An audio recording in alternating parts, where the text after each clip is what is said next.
আমরা বাংলাদেশ আরেকটি প্রদেশ করব শুধুমাত্র সনাতনীদের জন্য। আমার মন্দিরে আমি কোথায় আমার দেবতাকে কতটুকু রাখবো তার কৈফিয়ত আপনাকে আমি দেব না। আপনি কোথাকার হরিদাস পাল যে আপনাকে এই কৈফিয়ত দিতে হবে? আমি একজন সনাতনী, আমার ট্যাক্স আপনি নেন না, আমার সমস্ত কিছুর অধিকার আপনার আছে না? তাহলে আপনি যখন নিচে মসজিদ থাকার পরেও রাস্তায় যখন নামাজ পড়েন, তখন আমরা কি কখনো বলেছি যে এই রাস্তায় নামাজ পড়া যাবে না? এই রাস্তাটা তো আমাদেরও, কিন্তু আমরা মানবিকতা দেখাই।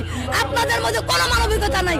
আমার মন্দিরে, আমার বাড়িতে আমি কিভাবে আমার রাম দেবতাকে স্থাপন করব, কতটুকু করব, এর কৈফিয়ত নিশ্চয়ই আমি আপনাদেরকে দিব না। আপনি কোথাকার হরিদাস পাল যে আপনাকে এই কৈফিয়ত দিতে হবে? আপনাদের বলতে চাই, এই বাংলাদেশ আমার, আদি বাংলাদেশ আমার। আপনারা যদি বেশি বাড়াবাড়ি করেন, আমরা কিন্তু বিভিন্ন মানবতা, বিভিন্ন বিশ্বের দেশ থেকে সাহায্য চেয়ে আমরা বাংলাদেশ আরেকটি প্রদেশ করব শুধুমাত্র সনাতনীদের জন্য। আমরা কিন্তু সেটা চাই না। কিন্তু আপনারা যে ব্যবস্থা করতেছেন, একসময় কিন্তু এরকমই হবে, সনাতনীদের আলাদা একটি প্রদেশ হয়ে যাবে।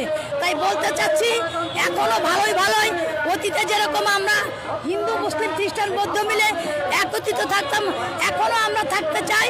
আর আমার মন্দিরে আপনাকে নিমন্ত্রণ আমরা করলাম, আপনার ভালো লাগলে আসবেন, না লাগলে আসবেন না। কিন্তু আমার মন্দিরে আমি কোথায় আমার দেবতাকে কতটুকু রাখবো তার কৈফিয়ত আপনাকে আমি দেব না। আপনার হরিদাস পালকে আমরা গণনা করি না।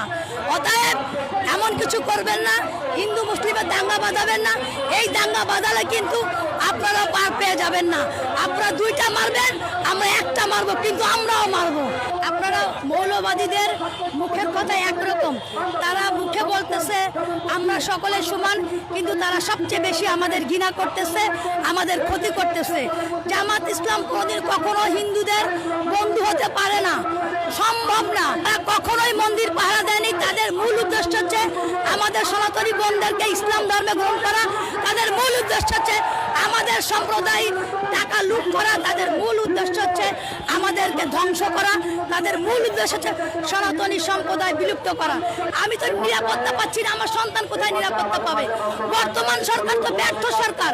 ইউনূস তো পরিকল্পনা করেই আসছে বাংলাদেশে সনাতনী সম্প্রদায়কে ধ্বংস করবে। আর এখনকার সরকার সেই লেভেলেই তো চলতেছে। রাম মন্দিরে কেন তিনি বাধা দিচ্ছে না? পুলিশ আর্মি কেন রাখছে না যে আমি আমার দেবতাকে আমার মতামত করে স্থাপন করব? তারা বাধা দেবে। তারা কোথাকার কোন হনু? তারা নাগরিক, আমরা নাগরিক না? আমরা হিন্দুরা কি ট্যাক্স দিই না? আমরা হিন্দুরা কখনো কোনদিন রাষ্ট্রদ্রোহিতার কাজ করেছি?